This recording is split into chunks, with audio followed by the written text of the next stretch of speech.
Make sure it's turned on. Yeah. I'm doing my normal routine of with my treatment. I went jogging this morning. Didn't feel like going jogging, but I did. Glad I did. Got things moving. I feel like something's going on. Doing I guess maybe I should write down questions I'd ask myself, because I had a whole slew of ones here about 5 minutes ago, and I thought I should be recording this. Um, I went in to get a cup of coffee, but it is the things about mainly about the treatment and doing the business. I mean, I'm trying to do the business and make it successful, um, because I mean success is better than failure. That's for sure.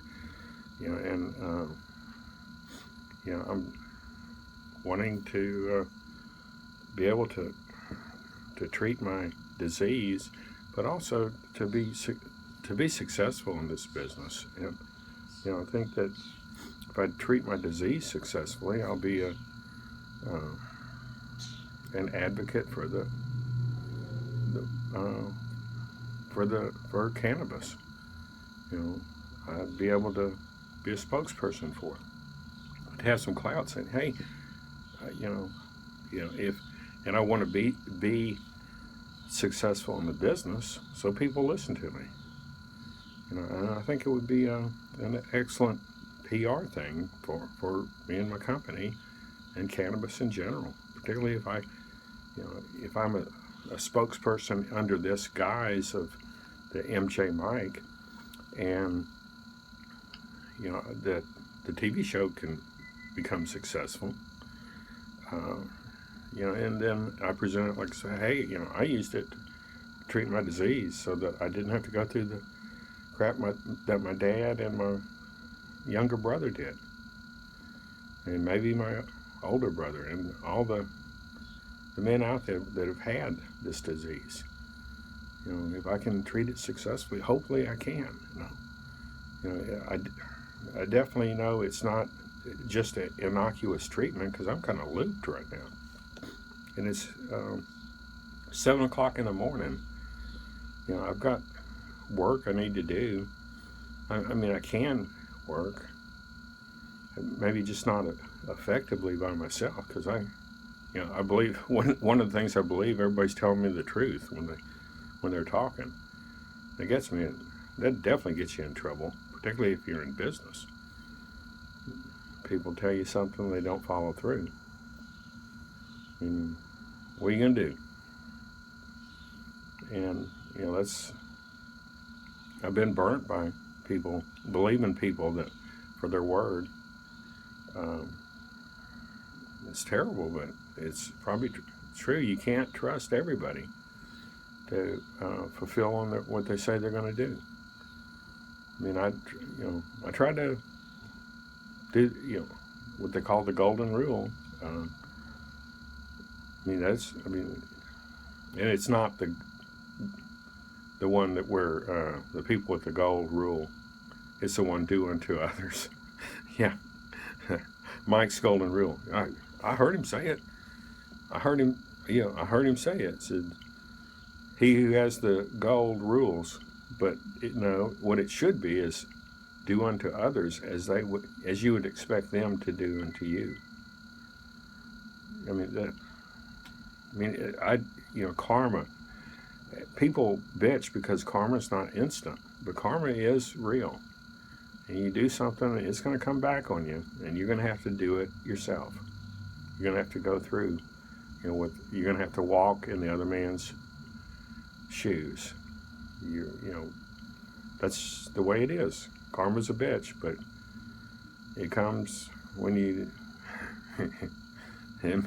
it comes when it's least expected, but probably not least expected, maybe least wanted.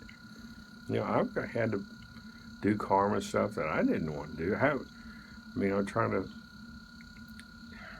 I don't feel that I was operating in my right mind at that time. I was not drugging or drinking. I wasn't running around. I was in Scientology at that time. That's why they kicked me out, because I was what they called black PR. They kicked me out because I was going to be noteworthy and newsworthy, and a successful Scientologist does not have bad things happen to him. So they kicked me out. That's why I was no longer. They've been trying to get me back. I hadn't gone back. Mainly because I don't. I see Scientology for what it is. It's run by the wrong people. It's what it is. L. Ron Hubbard's teachings weren't gospel, but they were based on human psychology, about how people are going to react in a certain situation. They have very good scientific basis. Most of it's empiric research, and kind of like cannabis research. If it works, it works. That's and that was the thing. A lot of it had to do with human behavior and how a person's going to react in a certain way, and it's very successful for sales. I don't know. I really haven't been putting forth the effort to do sales. Do I think I'm too good? I'm not too good to do anything. I just, that's what I need is more money. And I guess if I do a few of these sales, what I'm trying to do is to put myself in a position of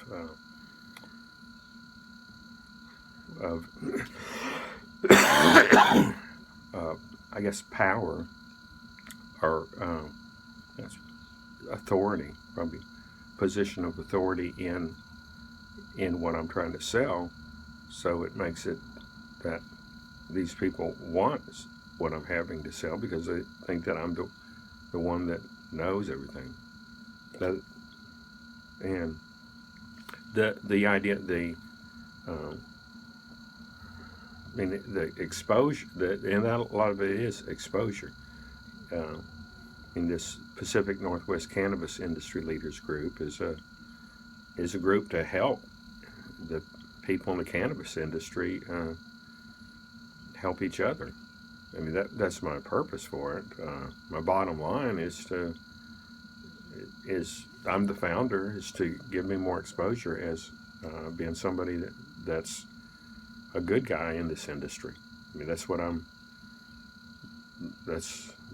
I'm founding that, and it's to give me more exposure, a credible exposure, that I'm like I said, a good guy in the industry and someone to listen to.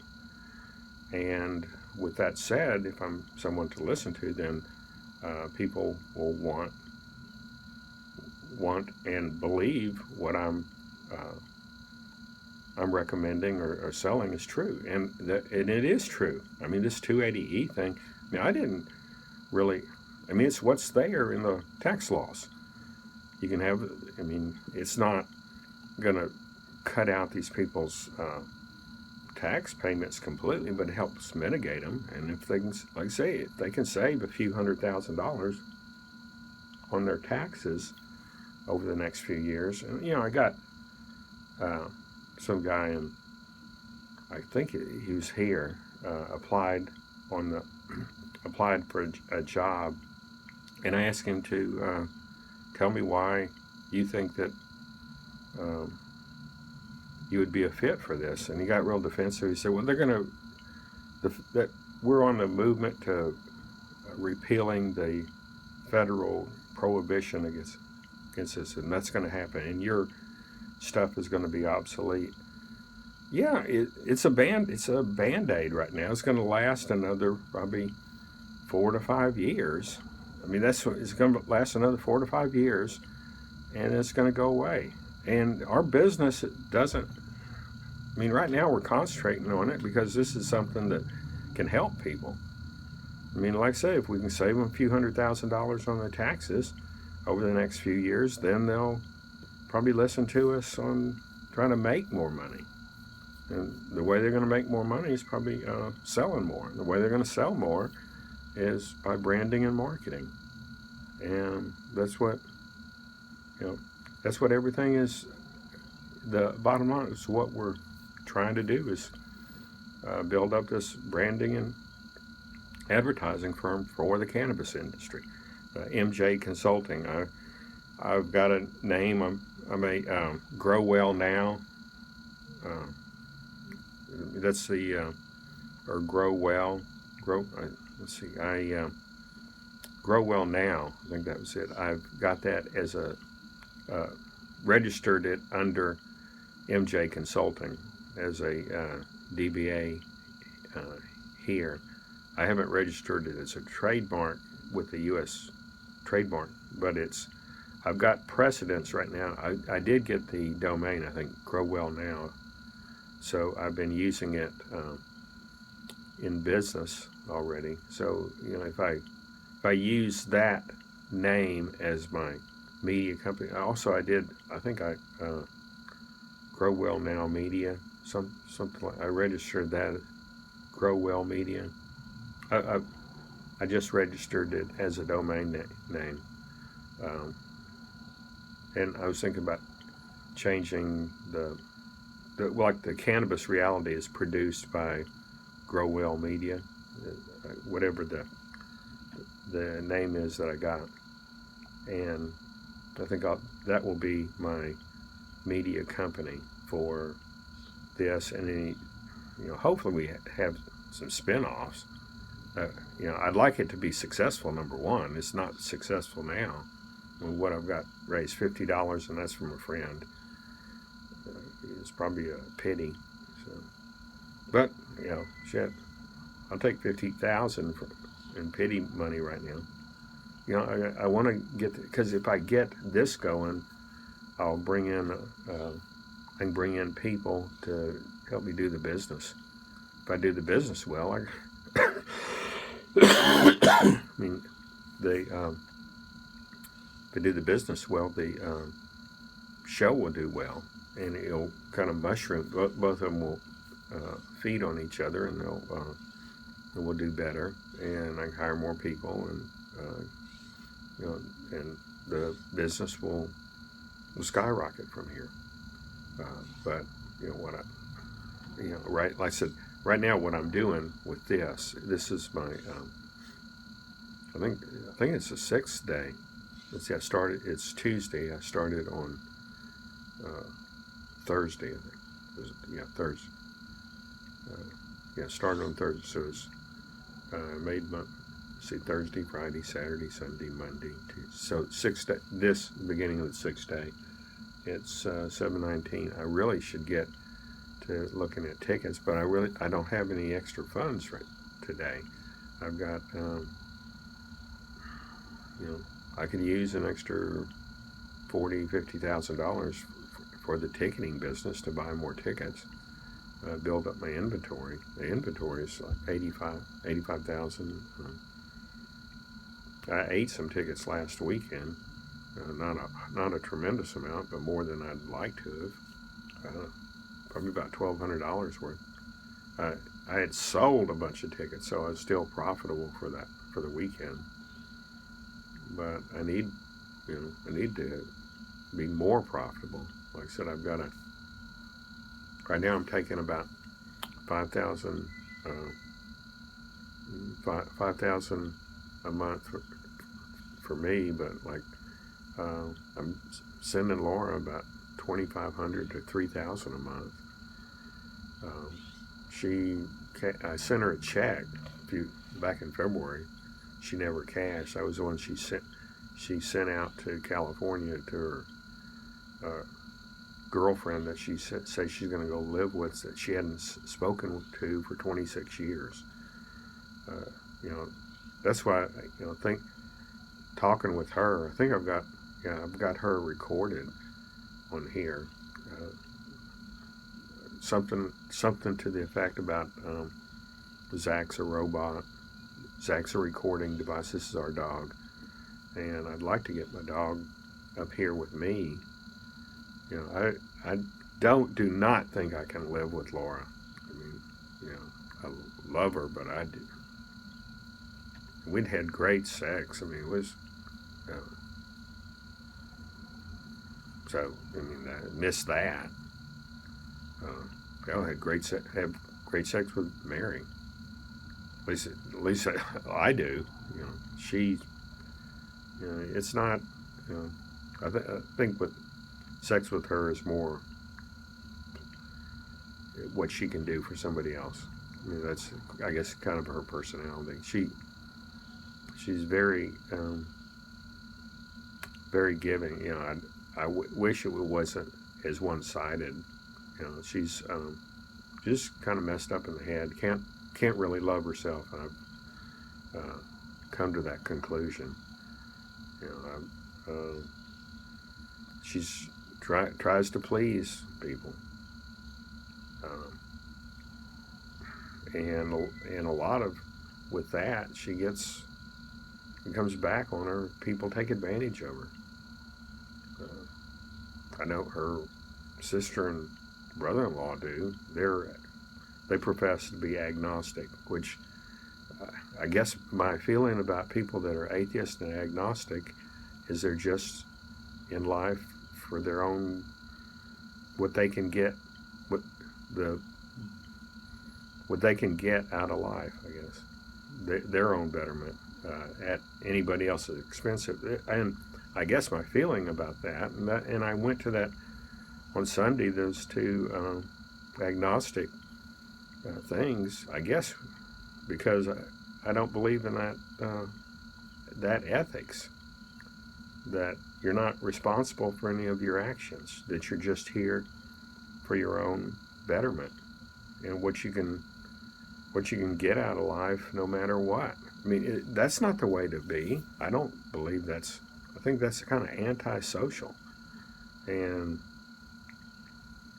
you know, I mean, this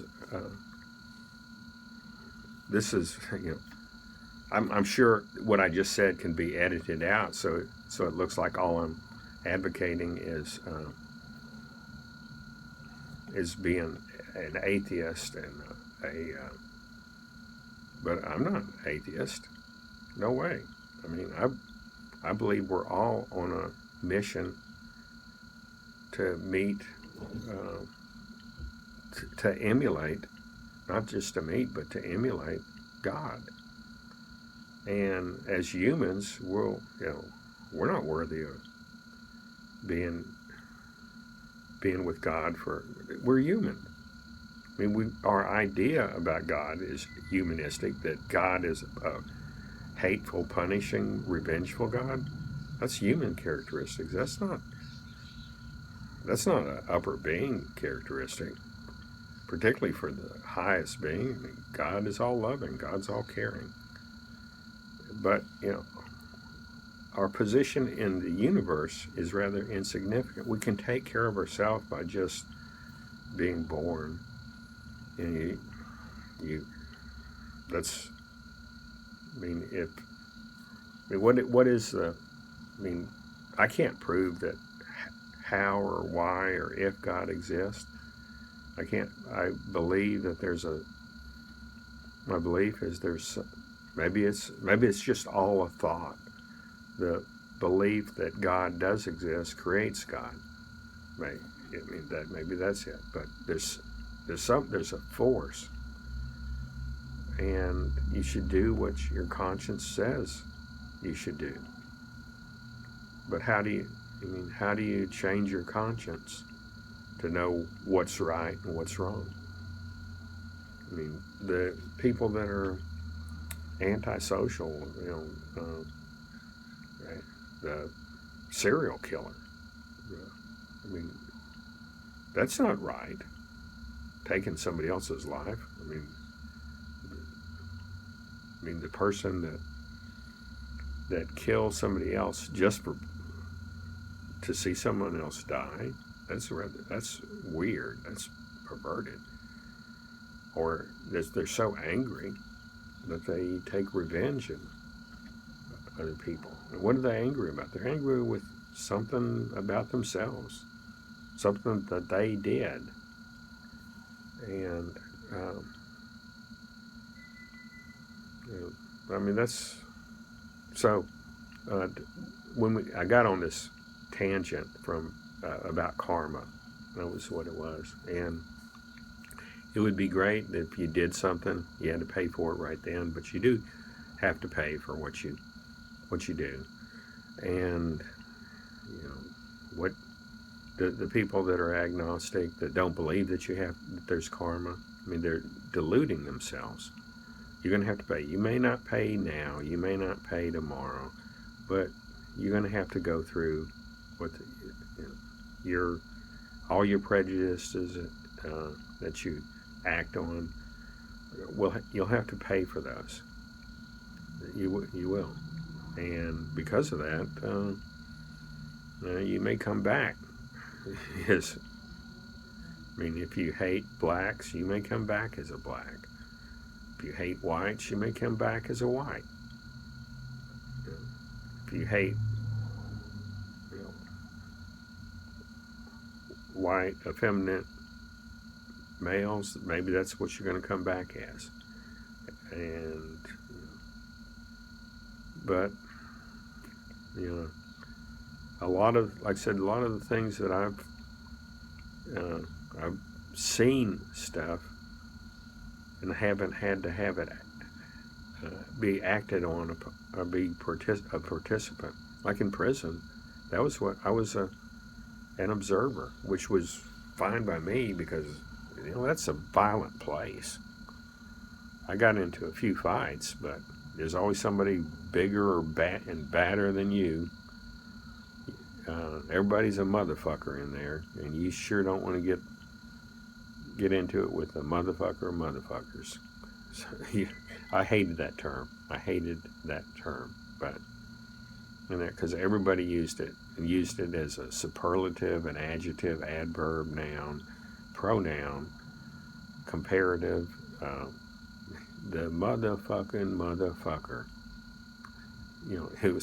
It's colder than it's hotter. That was the thing. You would hate to run into this motherfucker because he is the biggest, baddest, coldest, hottest, wettest, driest, thirstiest, hungriest. He is, I mean, he's pretty bad. And he fucks his mother because he's a motherfucker. So, but anyway, I hated that term because everybody used it. I mean, constantly, all the time. And when I hear it now, out here, they call this the free world. And I hadn't been thinking about prison for a long time. I just recently, I guess, I brought it up with this video blog and some of the things. But I did learn some things in there, and I learned them from observation. People will take advantage of other people if they can, and that's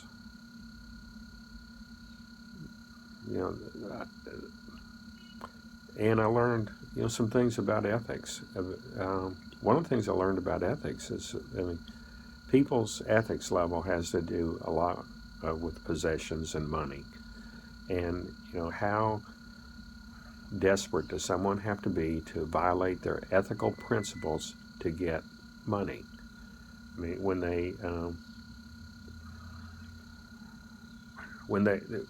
a lot of it has to do, like in sales. If you know your product's trash, you know that you're not organic, or you're not, you're cutting, you didn't, say the thing about it, you're not organic, but you're touting that you're organic because you're saying it. You know how you're doing your extractions, how but you're selling your stuff in effect, you're lying about it. The used car salesman, he knows, I'm selling a piece of crap here, but I need to sell it to get my money. I mean, you should try and strive for the best product you can get out there. And unfortunately, a lot of salespeople don't have any say so on what the value of the product is. Um, like like the thing with what we're so I mean, this subscription deal for $75, someone's going to be able to get back about $1,500 to $2,500 a month. For $75 a month, they're going to get back. That's what they're going to get back. They're probably going to sell some tickets also. So, but they're not going to make a tremendous amount. But the return on investment's great. If they invest a little bit more, they'll make more, and they'll, that's the thing with dealing with us is we give you value for your buck. Uh, you know, it's it's like the thing with the SEO deal that we sell. I mean, for a few $100s, you can land on the first page of Google for search term like medical marijuana dispensary in Oakland or Denver or Seattle, where medical marijuana dispensary in Portland.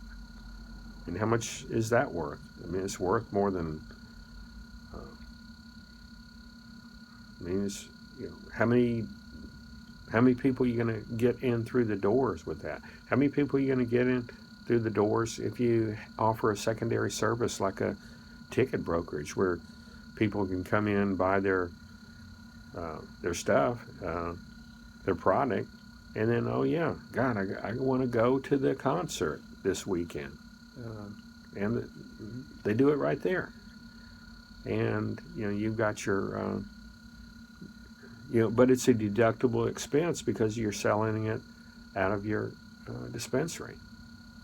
It's a secondary business, and it generates income, and it also generates deductions. So depending on how they do it, if they are got the franchise where they've got their own tickets, I mean that's going to cost them about entry level just for that thing is about $65,000.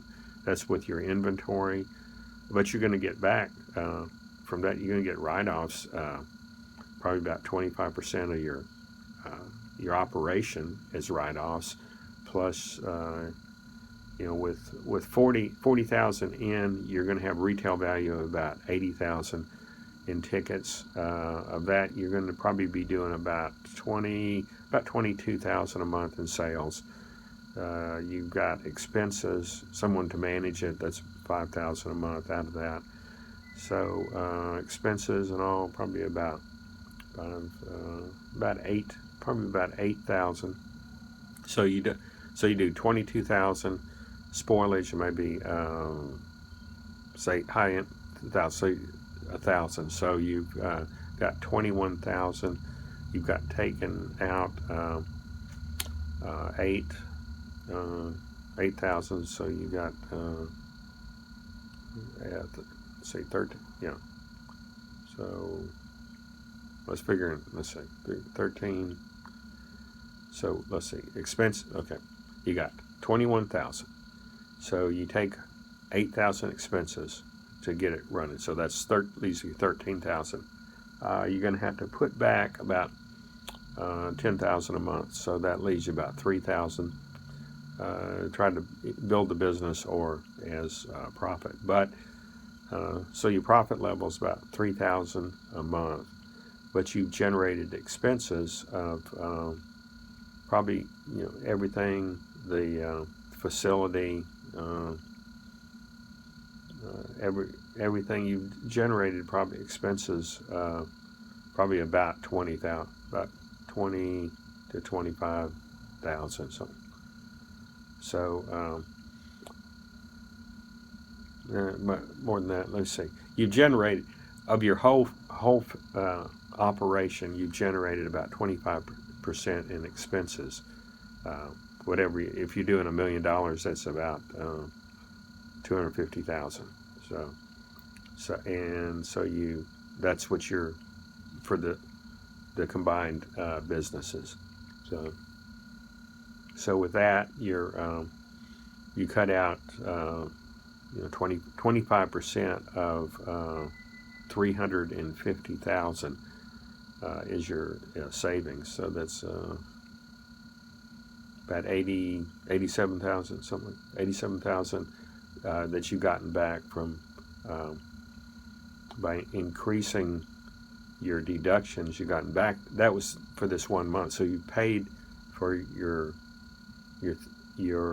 deal already, and you gotten a few thousand back as profit. But your real profit is in your tax savings. So I hope that explains. I'm not an accountant, and I'm not licensed in Oregon to practice law. This is not accounting advice, nor is it legal advice. I'm just explaining how this works here. So it is kind of convoluted, but it follows tax guidelines, and it's a way to help save on your quote illegal cannabis business. Help save taxes, get more money in your pocket, so that you can expand your business. And and that's the thing. If we can help these people save a few $100,000 on their taxes, they'll probably listen to us when we tell them how they can make more money with their business. I mean, if they could be on the first page of Google within the next 6 months for the search term medical marijuana dispensary in Oakland, would that be a viable thing where a salesperson could sell to?